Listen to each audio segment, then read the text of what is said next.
I had the luck to be traveling this past weekend, and was passing through Washington, D.C., and happened to have the chance to visit the Martin Luther King Memorial that was not in existence the last time I visited D.C.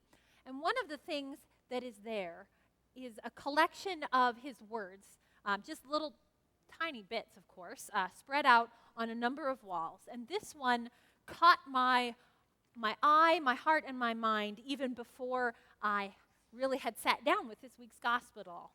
He said, "I believe that unarmed truth and unconditional love will have the final word in reality. That's why right, temporarily defeated, is still stronger than what looks like evil triumphant." Jesus says, "Go on your way. See, I am sending you out like lambs into the midst of wolves. Carry no purse, no bag, no sandals, and greet no one on the road." He's sending them out with empty hands. Maybe you know how scary and vulnerable it feels to approach something new and something daunting with empty hands, without any of the resources you think you might need, or any of the information or the skills, just you and the situation. It's vulnerable, isn't it? Jesus knew about that sort of vulnerability. Jesus knew that the world is capricious. Sandals break. You might need another pair. You might not have food for this long journey. There may be no one to share. Weather is tremendously unpredictable. We like to bring things with us when we travel. More than that, the world can be violent. It's good that they are on the road with a friend. Jesus doesn't send us out alone, period. Always connects us with the body. But even with a friend, there is no guarantee that the other folks on the road wish you well. Now, when you have some good stuff in your hands, when you've got something to hang on to, well, then you feel all right, don't you? You can feel a little bit safer. I like to prepare for whatever might happen. I like to have stuff ready to handle whatever might come up. Perhaps you have heard me talk again and again about what it's like to travel with little tiny people on a large airplane across oceans. You pack a lot. You pack the whole pharmacy. You pack the whole pantry. You pack the whole toy bin because something is going to happen and you need to have your stuff ready. And I imagine you have also had this experience, whether it's that sort of preparedness or whatever else that you try to pack along with you on your daily journey, that it's usually given you a false sense of security.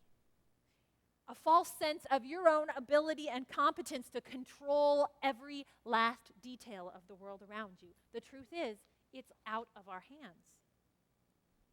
When our hands are empty and we know it, we have to trust. We don't have a choice. We can't pretend that we are the ones who are going to handle it all.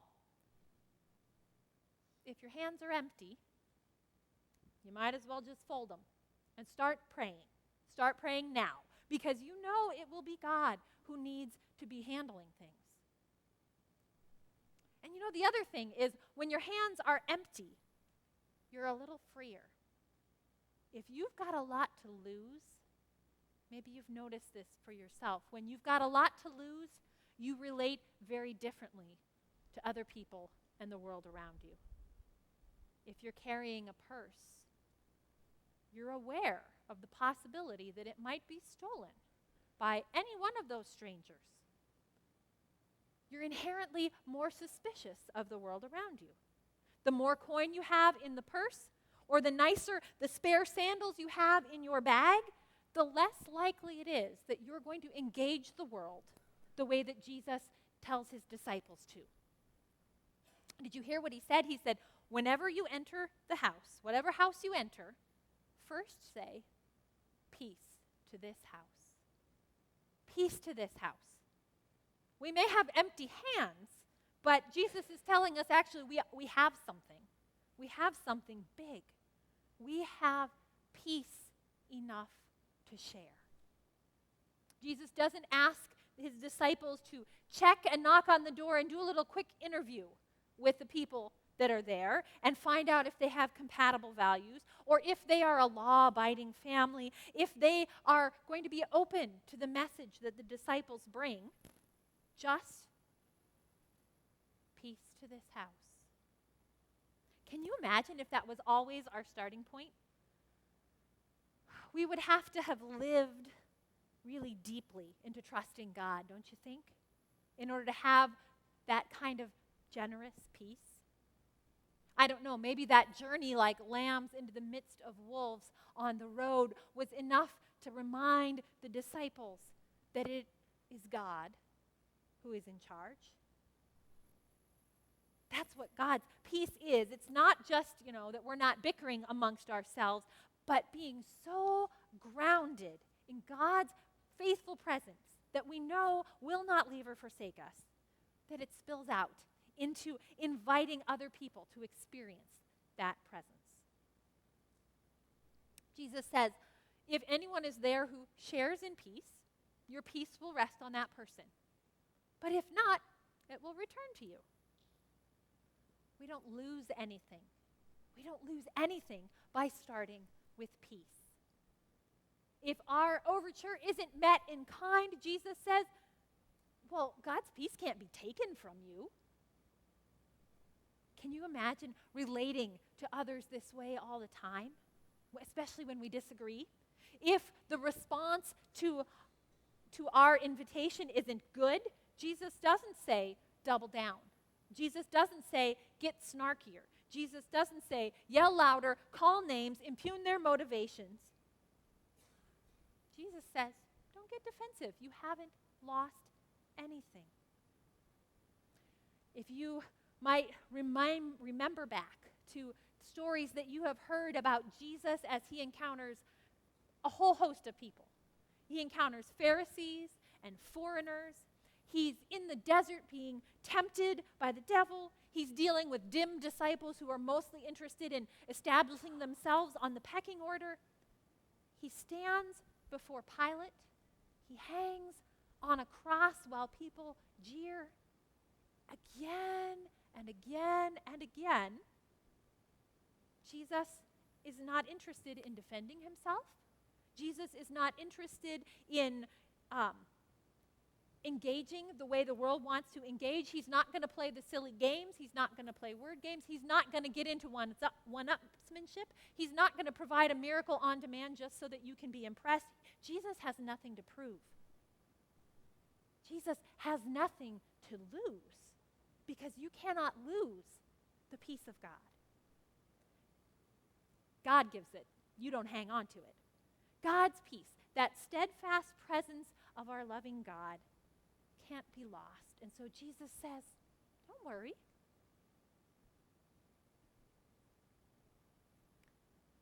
Whenever you enter a town, he says, and its people welcome you, eat what is set before you, cure the sick who are there, and say to them, the kingdom of God has come near to you. Whenever you enter a town and they do not welcome you, go out into its streets and say, even the dust of your town that clings to our feet, we wipe off. But know this, the kingdom of God has come near. Sometimes announcing God's new way is welcome. Sometimes not so much. When Christians have received God's mercy, have been loved as a neighbor when they shouldn't have expected it and certainly didn't deserve it, they want to live that way. When Christians live caring for the least, challenging all the false powers of this world, well, it doesn't always go over well. Jesus knows this all too well. Jesus is going to live this in his body. There is no guarantee that this will be welcome. And that shaking the dust off or wiping the dust off your sandals, that's interesting, isn't it? Jesus has given them the power to heal and apparently to cast out demons. They're amazed. But Jesus doesn't say, when they don't listen, you know that power you've got. Jesus doesn't say, smite them just a little. Jesus doesn't say, a little bit of thunder and lightning rumbling ominously will scare them straight. And Jesus doesn't even say, here is what you say. When they have the perfect argument, here's the best takedown. Jesus says, move on. Leave even the dust behind. Don't take any what-ifs with you. Don't take any grudges with you. Just move on. And I don't know if you noticed, but even after all of that, even those who don't welcome still get the message. They are still going to be told the good news. The kingdom of God has come near. God's way of ordering things is going to be turning everything on its head. It will bring freedom where you would never believe that could happen. It will bring life where everything looks dead. It brings peace and it brings community in places where division and isolation are the name of the game. It changes everything. And the disciples, they know it will change your life. And it's for everyone. Even those folks who aren't ready to hear it. However well or badly our encounter with others go, God's kingdom comes near. And I got to tell you, that's good news because, truth be told, there are days when we are the disciples, minutes maybe, and there are days and minutes when we are not the disciples in this scenario. Sometimes we don't welcome the kingdom ourselves. Sometimes we don't want to hear about loving our enemies when we are having a perfectly good time hating them. Sometimes we don't want to hear about the mighty being cast down and the lowly lifted up when today I'm actually feeling kind of mighty. But the kingdom comes near. And God's grace is right there, ready, even when we're not currently willing to look it in the eye. Know this, the kingdom of God has come near. Dr. King said, I believe that unarmed truth and unconditional love will have the final word in reality. In Jesus, God is in our midst with those open hands. God is in our midst with a kingdom that comes near despite our hostility, despite our disinterest, despite our best efforts that fail, despite any of that.